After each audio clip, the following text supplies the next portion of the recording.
Hi guys, one of the ways I try to live my life is a belief that everyone has a story, and believing that no matter who I encounter, whether it's a stranger or a friend I haven't seen in a long time or my neighbour who I saw yesterday, no matter who I encounter, I believe that that person has a story and that their story is powerful. And I believe this because it helps me helps me to make friends and connect with different people, having that posture of curiosity. But one of the main reasons why I actually believe that stories are powerful, that personal stories are powerful, was because, as the name kind of suggests, stories tell us who we are. And of course, we're always changing and we're growing and we mature. Our stories are dynamic, but our stories, they tell us who we are, but they also have a shaping effect. They have a formative effect in who we are becoming. And I think that's the power of stories. And that's why I'm curious in knowing people's stories and asking them about who they are, and obviously not prying, but being curious. But just as we have our own personal stories that on the one hand tell us who we are and on the other hand shape who we're becoming, I think there are bigger stories or meta stories. There's other entities out there that are wanting to shape us and form us, whether it's our culture, government, our workplace, our families, marketing companies. Some of these bigger stories that are out there wanting to shape us have very good intentions. Some have mixed intentions and others have quite selfish intentions. But I'm saying all this to say that I think that I believe in God, and I think that God has a story. I think God's story is found in the Bible. And I think that God's story tells us who we're meant to be. And it might surprise you, actually. You might have an idea, oh yeah, I know, I've heard this before, God wants me to do X, Y, and Z. Well, or maybe, and maybe God thinks A, B, C about me. Or maybe, be a little bit patient, and maybe you might be surprised. I believe that inside the story of God is the story of us, and it reveals facets of our identity. And one of those facets, among many, is that humans are made to have a royal identity. And I think it's worth investigating what the story of God says about us. Whether you believe it or not, what does this book, the Bible, God's story, say about who humans are? Because our identity is a huge part of who we are. And actually, we're going to be looking at today that sometimes, even if we are loved as human beings, even if we are valued, even if we've been given deep meaning and purpose in our identity, sometimes we want to give that up. We're given the world and we want to give that up because someone else that we're observing, we're comparing ourselves to, someone else has something that we don't have. And so, have you ever seen that before? This toxin of comparison. Have you seen someone who's been doing great by so many different metrics? On the one hand, go, wow, they're winning in life. But actually in their identity, they're insecure because they haven't got what someone else has. The story of God has something to say about that. Let me read to you from 1 Samuel chapter 8. This is in the Hebrew Bible, and it's dealing with the tribes of Israel, the 12 tribes of Israel. 1 Samuel chapter 8, verse 10. Samuel is like kind of the leader, the prophet at the time. And Samuel says this: Samuel told all the words of the Lord to the people who were asking him for a king. He said, "This is what the king who will reign over you will claim as his rights. He will take your sons and make them serve with his chariots and horses, and they will run in front of his chariots. Some he will assign to be commanders of thousands and commanders of fifties, and others to plough his ground and reap his harvest, and still others to make weapons of war and equipment for his chariots. He will take your daughters to be perfumers and cooks and bakers. He will take the best of your fields and vineyards and olive groves and give them to his attendants. He will take 1/10 of your grain and of your vintage and give it to his officials and attendants. Your male and female servants and the best of your cattle and donkeys he will take for his own use. He will take 1/10 of your flocks, and you yourselves will become his slaves. When that day comes, you will cry out for relief from the king you have chosen, but the Lord will not answer you in that day." But the people refused to listen to Samuel. No, they said, "We want a king over us. Then we will be like all the other nations, with a king to lead us and to go out before us and fight our battles." So, in today's passage, to give you a little bit of background, maybe you picked it up, but in today's passage, the people of God have come to Samuel, who's kind of their default leader, the prophetic leader, and they're asking him for a king. And Samuel kind of feels rejected. I mean, what, you don't like me? You don't like my leadership? And he's kind of like, and you think my sons, they can't kind of take over from me? I feel like maybe I failed as a father. You don't want my sons leading you. But God actually comforts Samuel and says, Samuel, they're not rejecting you, but they're rejecting me. And this situation, actually, it's kind of part of my bigger plan. I'm going to use this, even though they're rejecting me, I'm going to use it for my greater plans and my greater purposes. And so, just to be clear here, there's something wrong with the people of God in this story. They have God speaking life and love over them. They have God saying, you guys to me are my treasured possession. You are a kingdom of priests for me. But God's people, Israel, all they are noticing is that they don't have a king like the nations around them. They have so much, but what they are fixated on is what they don't have in comparison to those around them. And what they don't have in comparison to those around them is they don't have a king because they have something better. They have God, but nonetheless, they want to give up what they have that's better than the nations around them so that they can be like everyone else. They are rejecting God so they can fit in. Maybe you can relate to that in some season of your life. Maybe you can relate to that now. Maybe you've observed that in people around you. Who knows?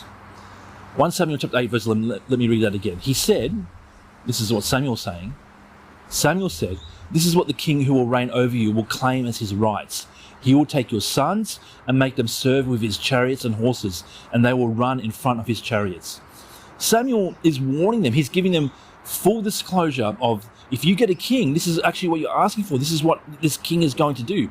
Samuel warns the people that they will be exploited by a human king. This human king, he wants to make his life more comfortable.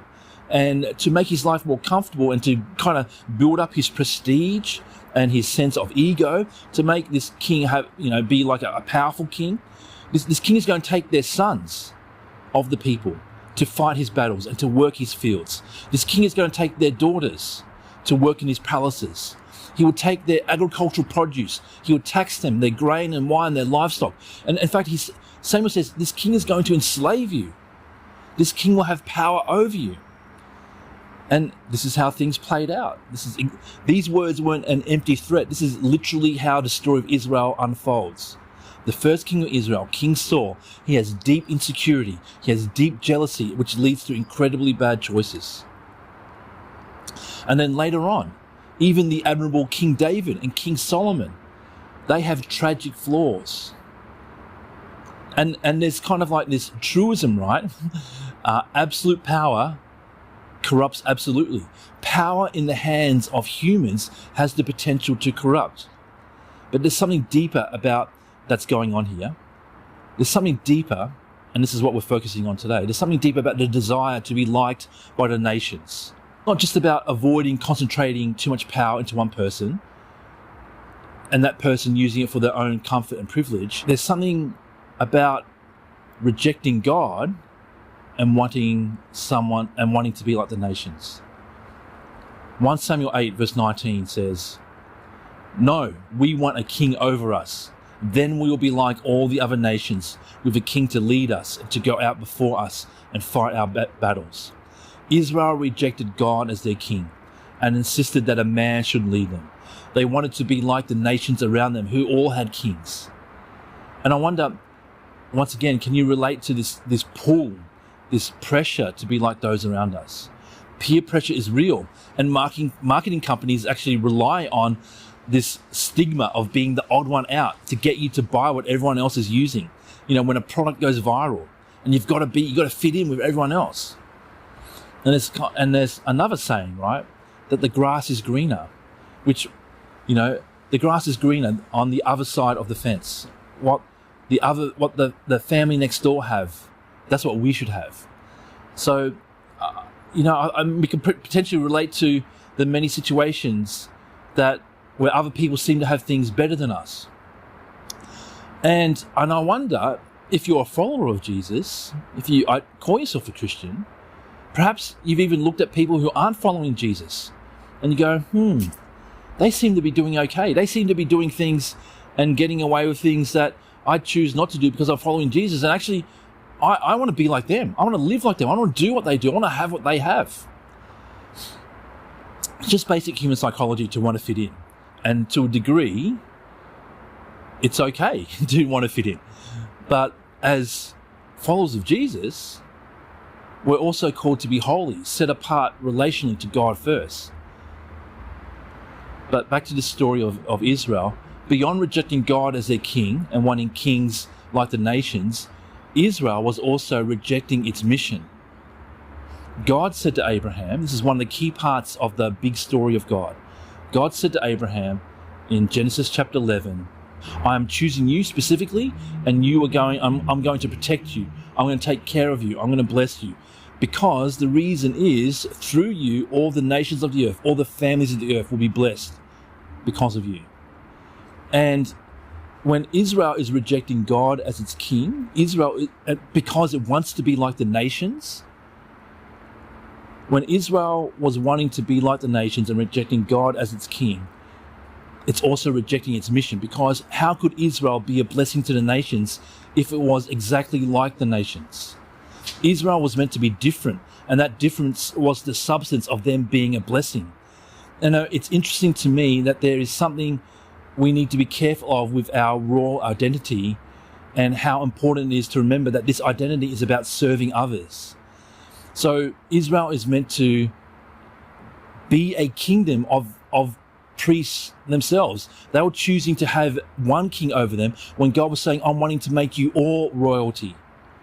I'm wanting you to all have a royal identity. And based on that royal identity, you are to be a blessing to everyone around you. But they forgot. They wanted to be like the nations, and in doing so was losing the very ability to be a blessing to the nations. And if we zoom ahead in the biblical story to Jesus, who we'll see later on in this series is actually the true king, Jesus says in Matthew 20:28, the Son of Man did not come to be served, but to serve, and to give his life as a ransom for many. So there's a danger that can come with our royal identity. And that danger can come when we fall into the trap of self-promotion, of entitlement, of building up our own ego, of vainglory, of thinking that our royal identity is all about us. And this is what Samuel warned the people of God about. He said that this kind of king that you're going to end up with is going to be all about himself. He's going to take your sons and your daughters for his own comfort, for his own ego, for his own glory. But then God turns around this rejection of the people of Israel, and he says, okay, you want a king? I will show you a perfect king. Jesus shows up that has a royal identity and kind of flips that royal identity up on its head. And Jesus models for us what our royal identity should be. Our royal identity isn't like the kings that Samuel warned people about. Our royal identity is meant to be like Jesus, which is all about service. The Son of Man, the true human, the true king, did not come to be served, did not come to take people's sons and daughters away from their families, did not come to take their wine and their food and their livestock, did not come to enslave. The Son of Man came to set free sons and daughters, to set free people to live in shalom, in flourishing, in safety and security and prosperity. Jesus shows us that comes by serving others. We are called to serve others, being moved with compassion by the world's brokenness and speaking up about exploitation instead of entrenching ourselves in the unjust systems of our culture, which are often power-based. Who has power used to dominate rather than power used to empower? And jumping ahead even further, Revelation chapter 5 verse 10 says about God, about Jesus. This is speaking about Jesus. Jesus, you have made them to be a kingdom and a priest to serve our God, and they will reign on the earth. So we see Samuel warns the people of God about getting a king like the nations that will exploit them. Jesus is a king who comes and releases our royal identity to serve the nations. So despite flaws and human brokenness, God never has and never will give up on his plans to bless the nations through us. Israel rejected God as king and then got a long line of maybe some decent kings, but many, many terrible kings. But even through this, God's commitment to his people and his mission to fix everything that's been broken meant that he gave them a perfect king, the true king, Jesus, God the Son. And when we give our allegiance to the true king, the hero of God's story, that's what moves us into the royal line, so to speak. It's where we access and awaken the royal identity that all humans have the potential for. According to this passage, Revelation chapter 5, Jesus, the Lamb of God, is the one who makes us a kingdom of priests who reign with him. And his Holy Spirit is the one who enables us to rise to the occasion. There's always going to be a temptation to reject the royal identity that we should have as human beings for the counterfeits that are offered by the world around us. The false royal identities of strength, of power, of wealth, of achievement. And obviously these aren't necessarily bad things. But when our culture says you have to have these things to be treated like a king, then that's when things go askew. A true royal identity comes from relationship with the true king, Jesus. And maybe that makes followers of Jesus different to the world, but with that difference comes the foundation of our ability to be a blessing to all the nations, all the families of the earth. We were never meant to be like the nations, like Israel wanted to be. Instead, we were and are meant to be a blessing to them. Anyway, that's what I think, and I wonder what you think. Here are some questions maybe to get some conversation going. So, first group of questions. What do you think about this idea of being different as a necessary condition for being a blessing? Can you be a blessing while being the same? Is there a different kind of blessing when you're different? Something to think about. And just to keep it short this week, Jesus says he came not to be served, but to serve. How does that reshape the idea of being royal? And maybe can really kind of press into this kind of dimension of the discussion. And what would it look like this week to live out your royal identity through service? So I hope that provokes some discussion. If you have some other questions that you want to take the conversation in a certain direction, feel free to do that. Love to get your feedback somehow. But that's all from me, guys. Thanks.